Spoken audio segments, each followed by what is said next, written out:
एक सवाल का जवाब दो सच्चाई से, अपने भीतर झांक कर। तुमने कितनी बार मंदिर की सीढ़ियां चढ़ी हैं, कितनी बार माथा टेका है, कितनी बार हाथ जोड़कर कहा है, हे भगवान, बस यही एक काम कर दो, बस यही एक इच्छा पूरी कर दो, इसके बाद मैं कभी कुछ नहीं मांगूंगा।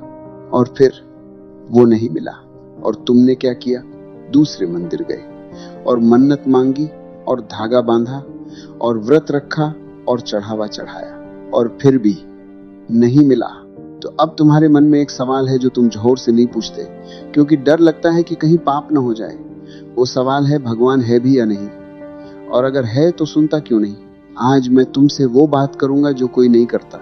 आज मैं तुम्हारे उस घाव पर हाथ रखूंगा जिसे तुमने धर्म की चादर से ढक रखा है। आज की बात तुम्हें तकलीफ देगी, लेकिन वो तकलीफ वैसी होगी जैसे किसी जमी हुई गांठ को खोला जाए। दर्द होगा लेकिन मुक्ति भी होगी। तो तैयार हो? तो चलो। एक आदमी था, नाम था राम प्रसाद। छोटे से गांव में रहता था। जिंदगी सीधी सादी थी। खेती करता था, परिवार पालता था, लेकिन एक सपना था उसका, एक पक्का मकान। मिट्टी की दीवारें थीं, छप्पर था, बरसात में पानी टपकता था। वो चाहता था कि उसके बच्चे एक पक्की छत के नीचे सोएं। उसने ठान लिया, इस बार फसल अच्छी होगी तो पैसे जमा करूंगा। लेकिन उसने एक काम और किया। वो हर मंगलवार हनुमान मंदिर जाता था, हर शनिवार शनि मंदिर, हर पूर्णिमा को शिव मंदिर। उसने मन्नत मांगी, हे भगवान, मकान बन जाए, बस यही एक इच्छा है। 3 साल बीते, मकान नहीं बना। 1 साल सूखा पड़ा, 1 साल बाढ़ आई, 1 साल बेटे की बीमारी में पैसे खर्च हो गए। राम प्रसाद टूट गया। उसने एक दिन मंदिर में बैठकर कहा, भगवान, मैंने सब किया, हर व्रत रखा, हर चढ़ावा चढ़ाया, फिर भी तूने मेरी नहीं सुनी। या तो तू है नहीं या मुझसे नाराज है। उसी मंदिर में एक बूढ़ा पुजारी बैठा था। उसने सुना, वो उठा, राम प्रसाद के पास आया, बैठ गया और बोला, बेटा, भगवान ने तेरी सुनी। राम प्रसाद ने गुस्से से कहा, कहाँ सुनी? मकान कहाँ है? पुजारी मुस्कुराया, बोला, उसमें सुनी, और जवाब दिया। लेकिन जवाब हाँ नहीं था, जवाब था अभी नहीं। और तू इतना शोर मचा रहा था मांगते मांगते कि उसका जवाब सुन ही नहीं पाए। राम प्रसाद चुप हो गया। पुजारी ने आगे कहा, बेटा, मंदिर मांगने की जगह नहीं है, मंदिर मिलने की जगह है खुद से। यही बात है, यही पूरी बात है। हम मंदिर को क्या समझते हैं? एक दुकान जहां भगवान बैठा है काउंटर पर। हम जाते हैं, ऑर्डर देते हैं, ये चाहिए, वो चाहिए, फलाना चाहिए, और जब ऑर्डर पूरा नहीं होता तो दुकान बदल लेते हैं। दूसरे मंदिर, दूसरे देवता, दूसरी मन्नत। लेकिन भगवान कोई दुकानदार नहीं है और तुम कोई ग्राहक नहीं हो।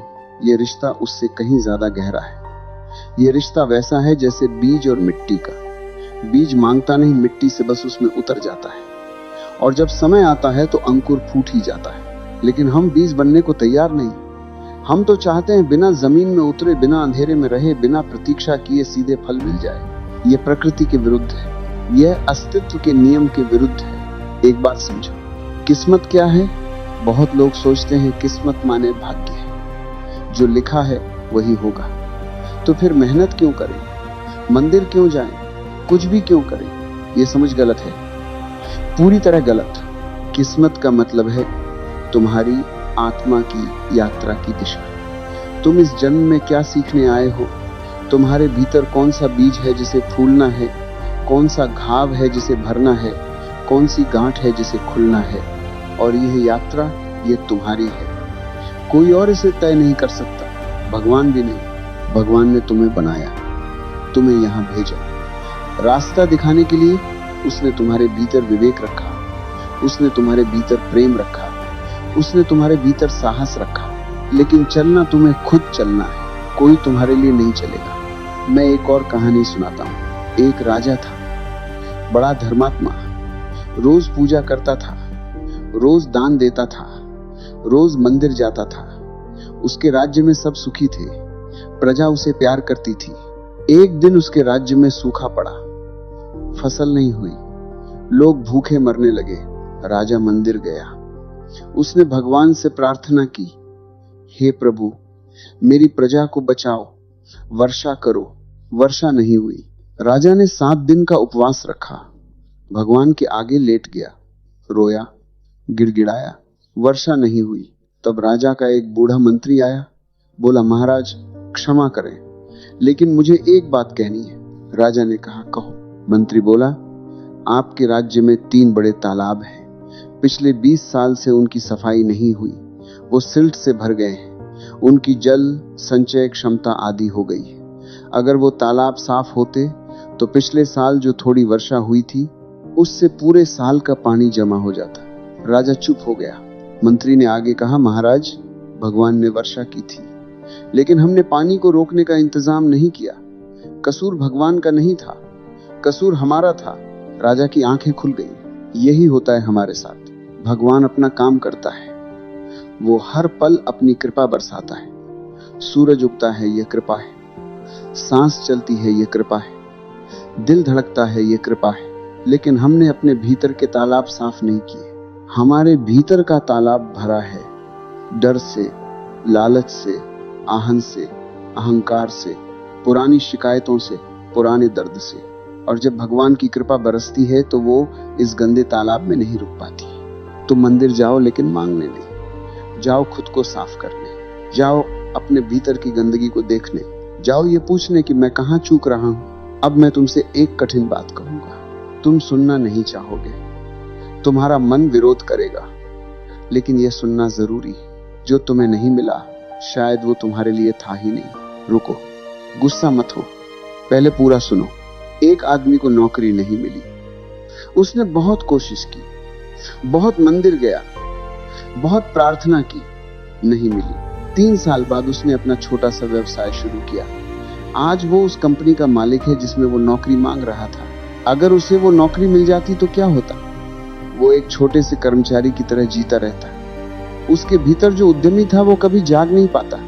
भगवान ने उसकी प्रार्थना नहीं सुनी। इसलिए नहीं कि भगवान ने उसे अनदेखा किया, बल्कि इसलिए कि भगवान उसके लिए कुछ बड़ा सोच रहा था। जो नहीं मिला वो इसलिए नहीं मिला कि तुम बुरे हो, वो इसलिए नहीं मिला कि भगवान तुमसे नाराज है, वो इसलिए नहीं मिला क्योंकि तुम्हारी यात्रा की दिशा कुछ और है। लेकिन यहाँ एक और पेच है। कई बार जो नहीं मिला वो इसलिए नहीं मिला क्योंकि हमने कोशिश ही नहीं की। हमने सिर्फ मांगा, हमने सिर्फ प्रार्थना की, हमने सिर्फ मन्नत मांगी और काम नहीं किया। ये बहुत बड़ी गलतफहमी है जो हमारे समाज में फैली हुई है कि धर्म माने बैठे रहो और भगवान सब करेगा। नहीं, भगवान तुम्हारे साथ चलता है, तुम्हारी जगह नहीं चलता। वेदों में लिखा है, उद्यमेन ही सिद्ध्यन्ति कार्याणि न मनोरथ है, अर्थात काम परिश्रम से सिद्ध होते हैं, केवल इच्छा करने से नहीं। भगवान ने तुम्हें हाथ दिए हैं काम करने के लिए, पैर दिए हैं चलने के लिए, दिमाग दिया है सोचने के लिए, दिल दिया है प्रेम करने के लिए, और तुम उस मंदिर में बैठे हो हाथ जोड़कर ये कहते हुए कि भगवान तू ही कर दे। तो भगवान क्या सोचता होगा? मैंने तुम्हें सब दिया, अब तुम करो। एक संत थे, उनके पास बहुत लोग आते थे। एक दिन एक औरत आई, रोने लगी, बोली, महाराज मेरा बेटा बहुत बीमार है, आप भगवान से कहो वो ठीक हो जाए। संत ने पूछा, डॉक्टर के पास ले गई? औरत बोली, नहीं, सोचा पहले आपके पास आ जाऊं। संत ने कहा, जाओ, अभी डॉक्टर के पास जाओ, दवाई दो और जो तुम्हारे हाथ में है वो करो। औरत बोली, लेकिन आप प्रार्थना नहीं करेंगे? संत ने कहा, करूंगा, लेकिन पहले तुम करो जो तुम्हारे हाथ में है। भगवान वहां से काम करता है जहां तुम्हारे हाथ पहुंचते हैं, जहां तुम्हारे हाथ नहीं पहुंचते वहां वो करता है। औरत समझ गई, वो गई, डॉक्टर के पास गई, दवाई दी, बेटा ठीक हो गया। तो क्या भगवान ने ठीक किया या डॉक्टर ने? दोनों ने। भगवान ने डॉक्टर को बुद्धि दी दवाई खोजने की, भगवान ने उस औरत को पैर दिए डॉक्टर के पास जाने की। भगवान ने दवाई में वो शक्ति रखी जो काम करती है, और भगवान वहां भी था जहां डॉक्टर की दवाई की पहुंच नहीं थी। ये सहयोग है, ये साझेदारी है, ये वो रिश्ता है जो भगवान तुमसे चाहता है, लेकिन तुम उसे सेवक बनाना चाहते हो और खुद मालिक बनकर आराम से बैठना चाहते हो। ये नहीं होगा। अब मैं तुमसे एक और गहरी बात करता हूं। किस्मत, भाग्य, नसीब, ये शब्द हमारी जुबान पर इतने चढ़ गए हैं कि हम भूल गए हैं इनका असली मतलब क्या है।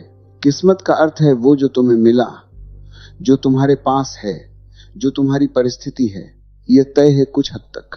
तुम किस घर में पैदा हुए ये तुमने नहीं चुना। तुम्हारा रंग, तुम्हारी ऊंचाई, तुम्हारे माँ बाप ये तुमने नहीं चुना। यह किस्मत है, लेकिन तुम इस किस्मत के साथ क्या करते हो यह तुम्हारा कर्म है, और यहीं से सब कुछ बदलता है। रामायण में एक प्रसंग है, जब राम को वनवास हुआ तो भरत रोए, लक्ष्मण ने क्रोध किया और राम ने मुस्कुराया। तीनों के साथ वही हुआ, एक ही परिस्थिति, तीनों की प्रतिक्रिया अलग अलग, और तीनों का नतीजा। भरत का दुख उनके साथ रहा, लक्ष्मण का क्रोध धीरे धीरे वीरता में बदला, और राम का स्वीकृति वो महाकाव्य बन गया। किस्मत ने तीनों को वही दिया, लेकिन जो उन्होंने उस किस्मत के साथ किया वो उनका चुनाव था। सोचो, अगर राम भी भरत की तरह रोते रहते तो क्या होता। रावण कभी न मरता, सीता कभी न मिलती, वो महाकाव्य कभी नहीं लिखा जाता। राम ने किस्मत को स्वीकारा और फिर उसके साथ ऐसा जिए कि किस्मत खुद उनकी महिमा गाने लगी। यही है असली धर्म। धर्म माने वो जो धारण करे, जो तुम्हें संभाले, वो नियम, वो शक्ति, वो चेतना जो तुम्हें अंधेरे में रास्ता दिखाए। धर्म माने यह नहीं कि मंदिर में कितनी घंटियां बजाएं। धर्म माने यह है कि जब जीवन ने तुम्हें तोड़ा तो तुमने खुद को कैसे संभाला। एक बहुत पुरानी कहानी है, शायद तुमने सुनी हो। एक आदमी नदी में डूब रहा था। उसने भगवान से प्रार्थना की, हे भगवान मुझे बचाओ। तभी एक नाव आई। नाव वाले ने हाथ बढ़ाया, लेकिन आदमी ने कहा, नहीं, भगवान आएगा। नाव चली गई। फिर एक और नाव आई। आदमी ने फिर मना किया। फिर एक हेलीकॉप्टर आया, रस्सी नीचे फेंकी। आदमी ने फिर मना किया।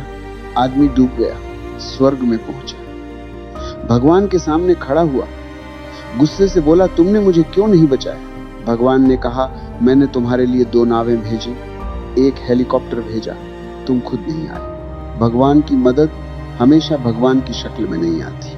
कभी वो एक दोस्त की सलाह बनकर आती है, कभी एक किताब बनकर, कभी एक अजनबी की मुस्कान बनकर, कभी एक ऐसी परिस्थिति बनकर जो तुम्हें तोड़ती है ताकि तुम्हारे भीतर का असली सोना निकल सके। लेकिन हम इतने अंधे हो जाते हैं अपनी इच्छाओं में कि भगवान की भेजी हुई नाव भी दिखाई नहीं देती। हम सोचते हैं मेरी मन्नत पूरी होगी तो ऐसे होगी, और जब वो किसी और रूप में पूरी होती है तो हम कहते हैं नहीं मिला।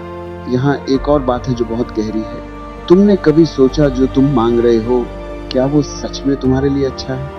एक बच्चा माँ से आग मांगता है, माँ नहीं देती। बच्चा रोता है, माँ बुरी लगती है, लेकिन माँ को पता है आग से जलोगे। क्या भगवान इससे कम जानता है? जब तुम किसी के लिए तड़पते हो जो तुम्हारे साथ नहीं रहा, जब तुम उस नौकरी के लिए रोते हो जो नहीं मिली, जब तुम उस घर के लिए तरसते हो जो किसी और का हो गया, तो कभी रुककर ये सोचो, शायद भगवान को पता है कि ये मेरे लिए नहीं था। ये समर्पण है, यह हार नहीं है। ये वो शक्ति है जो कहती है मुझे पता नहीं सब कुछ, लेकिन उसे पता है। महाभारत में एक क्षण है, अर्जुन के तरकश में बाण है, हाथ में धनुष है, सामने शत्रु है, और अर्जुन थरथरा रहा है। वो कृष्ण से कहता है, मैं नहीं लड़ूंगा, ये सब मेरे अपने हैं, मैं इन्हें कैसे मारूं? कृष्ण क्या करते हैं? वो उसे समझाते हैं, अर्जुन तू अपना कर्म कर, फल की चिंता छोड़, जो होना है होगा, तू वो कर जो तेरे हाथ में है। ये गीता का सार है, कर्म करो, फल की आसक्ति छोड़ो। अब यहाँ एक सवाल उठता है, तो क्या फल की इच्छा ही नहीं करें? नहीं, इच्छा करो, सपने देखो, मांगो भी, लेकिन मांग कर बैठ मत जाओ। मांगो और फिर उठो, काम करो। चलो, एक बार एक किसान था, उसके खेत सूखे पड़े थे, पानी नहीं था। उसने भगवान से प्रार्थना की, वर्षा करो। फिर वो अपने खेत में गया, सूखी मिट्टी को खोदा, नाली बनाई, क्यारियां तैयार की।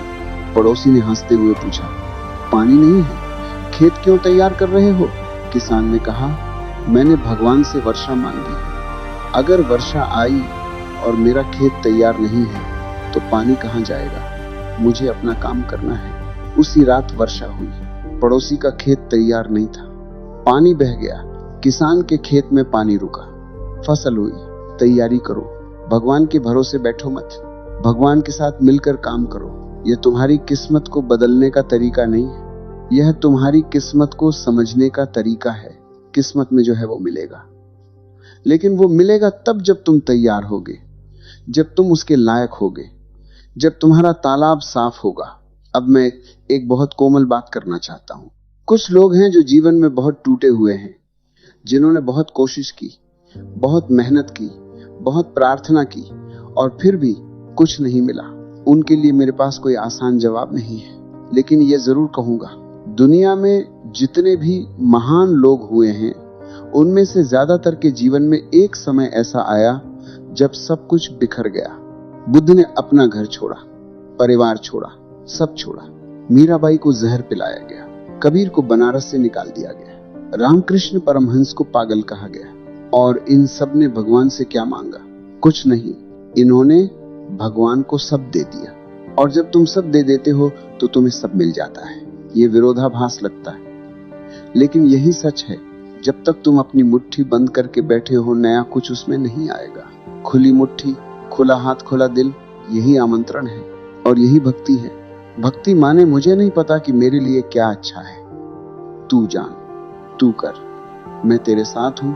ये कमजोरी नहीं है, ये सबसे बड़ी ताकत है। तो अब मंदिर के बारे में, मंदिर जाओ, जरूर जाओ, लेकिन जब जाओ तो ये मत सोचो कि क्या मांगूं, ये सोचो क्या दूं।